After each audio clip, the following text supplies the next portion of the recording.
आपका इस वीडियो में स्वागत है। आओ सुनो प्रेमचंद द्वारा लिखी कहानी कौशल। पंडित बालकराम शास्त्री की धर्मपत्नी माया को बहुत दिनों से एक हार की लालसा थी और वह कई ही बार पंडित जी से उसके लिए आग्रह कर चुकी थी, किंतु पंडित जी हीला हवाला करते रहते थे। यह तो साफ साफ न कहते थे कि मेरे पास रुपए नहीं हैं। इससे उनके पराक्रम में बट्टा लगता था। तर्कनाओं की शरण लिया करते थे।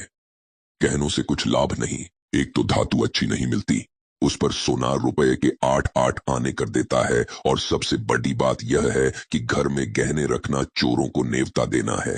तनिक भर श्रृंगार के लिए इतनी विपत्ति सिर पर लेना मूर्खों का काम है। बेचारी माया तर्कशास्त्र न पढ़ी थी, इन युक्तियों के सामने निरुत्तर हो जाती। पड़ोसिनों को देख देख कर उसका जी ललचा करता था, पर दुख किससे कहे।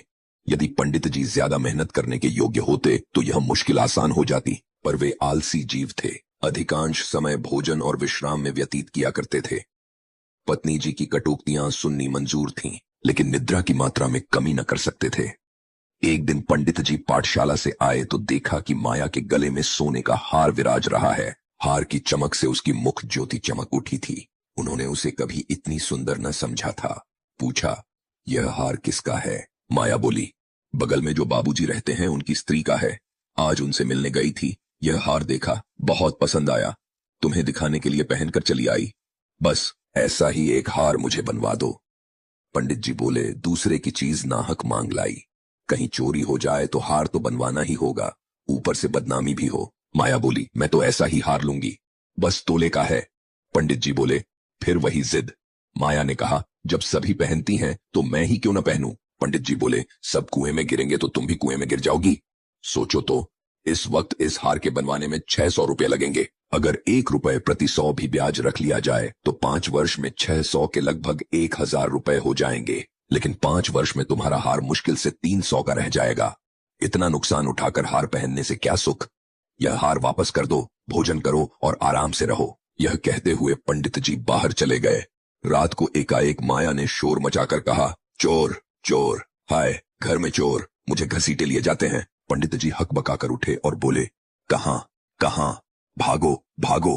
माया बोली, मेरी कोठरी में गया है, मैंने उसकी परछाई देखी। पंडित जी ने कहा, लालटेन लाओ, जरा मेरी छड़ी उठा लेना। माया बोली, मुझसे तो मारे डर के उठा नहीं जाता। कई आदमी बाहर से बोले, कहां है पंडित जी, कोई सेंध पड़ी है क्या? माया ने कहा, नहीं नहीं, खपरेल पर से उतरे हैं। मेरी नींद खुली तो कोई मेरे ऊपर झुका हुआ था। हाय राम, यह तो हार ही ले गया। पहने पहने सो गई थी, मुए ने गले से निकाल लिया। हाय भगवान! पंडित जी बोले, तुमने हार उतार क्यों न दिया था? माया बोली, मैं क्या जानती थी कि आज ही यह मुसीबत गिराने वाली है। हाय भगवान! पंडित जी ने कहा, अब हाय हाय करने से क्या होगा, अपने कर्मों को रो। इसीलिए कहा करता था कि सब घड़ी बराबर नहीं आती, न जाने कब क्या हो जाए। अब आई समझ में मेरी बात। देखो, और कुछ तो नहीं ले गया।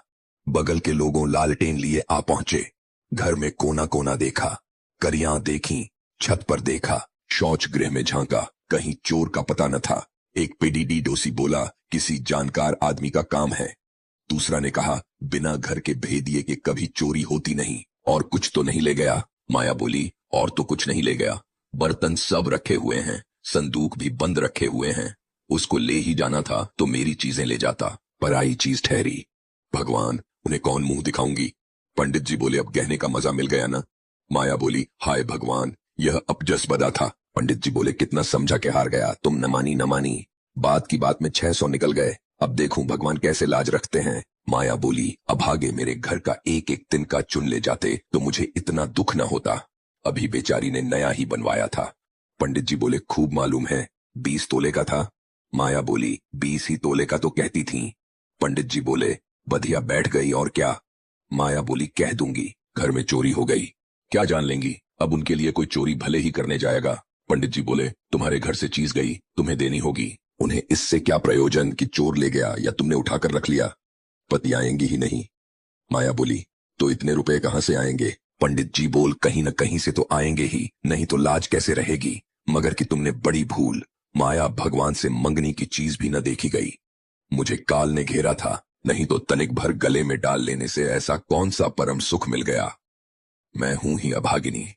पंडित जी बोले, अब पछताने और अपने को कोसने से क्या फायदा, चुप होके बैठो। पीडीडी डोसिन से कह देना, घबराओ नहीं, तुम्हारी चीज जब तक लौटा न देंगे तब तक हमें चैन न आएगा। पंडित बालकराम को अब नित्य ही चिंता रहने लगी कि किसी तरह हार बने। यूं अगर टाट उलट देते तो कोई बात न थी, पीडीडी डोसिन को संतोष ही करना होता, ब्राह्मण से दंड कौन लेता। किंतु पंडित जी ब्राह्मणत्व के गौरव को इतने सस्ते दामों न बेचना चाहते थे। आलस्य रखकर धनोपार्जन में दत्तचित्त हो गए। 6 महीने तक उन्होंने दिन को दिन और रात को रात नहीं जाना। दोपहर को सोना त्याग दिया, रात को भी बहुत देर तक जागते। पहले केवल एक पाठशाला में पढ़ाया करते थे, इसके सिवा वह ब्राह्मण के लिए खुले हुए 101 व्यवसायों में वह सभी को निंदनीय समझते थे। पर अब पाठशाला से आकर संध्या समय एक जगह भागवत की कथा कहने जाते, वहां से लौटकर 11-12 बजे रात तक जन्म कुंडलियां, वर्ष फल आदि बनाया करते। प्रातकाल मंदिर में दुर्गा जी का पाठ करते। माया पंडित जी का अध्यवसाय देख देख कर कभी कभी पछताती कि कहां से कहां मैंने ये विपत्ति सिर पर ली। कहीं बीमार हो जाएं तो लेने के देने लग जाएं। उनका शरीर क्षीण होते देखकर उसे अब यह चिंता व्यथित करने लगी। यहां तक कि 5 महीने गुजर गए। एक दिन संध्या के समय वह दिया बत्ती करने जा रही थी कि पंडित जी आए, जेब से पुड़िया निकालकर उसके सामने फेंक दी और बोले, लो आज तुम्हारे ऋण से मुक्त हो गया। माया ने पुड़िया खोली तो उसमें सोने का हार था। उसकी चमक दमक, उसकी सुंदर बनावट देखकर उसके अंतस्तल में गुदगुदी सी होने लगी। मुख पर आनंद की आभा आ गई। उसने कातर नेत्रों से देखकर पूछा, खुश होकर दे रहे हो या नाराज होकर? पंडित जी बोले, इससे क्या मतलब, ऋण तो चुकाना ही पीडीडी देगा, चाहे खुशी से या ना खुशी से।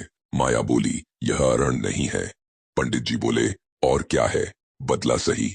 माया बोल, बदला भी नहीं है। पंडित जी बोले, फिर क्या है? माया बोली, तुम्हारी निशानी। पंडित जी बोले, तो क्या ऋण के लिए कोई दूसरा हार बनवाना होगा? माया बोली, नहीं नहीं, वह हार चोरी नहीं हुआ था, मैंने झूठ मूठ शोर मचाया था। पंडित जी बोले, सच? माया बोली, हाँ सच कहती हूँ। पंडित जी बोले, मेरी कसम? माया बोली, तुम्हारे चरण छूकर कहती हूँ। पंडित जी बोले, तो तुमने मुझसे कौशल किया था? माया बोली, हाँ। पंडित जी बोले, तुम्हें मालूम है तुम्हारे कौशल का मुझे क्या मूल्य देना पड़ेगा? माया बोली, क्या 600 रुपए से ऊपर? पंडित जी बोले, बहुत ऊपर। इसके लिए मुझे अपने आत्म स्वातंत्र्य को बलिदान करना पड़ा। ये थी प्रेमचंद द्वारा लिखी कहानी कौशल। वीडियो में अंत तक बने रहने के लिए धन्यवाद।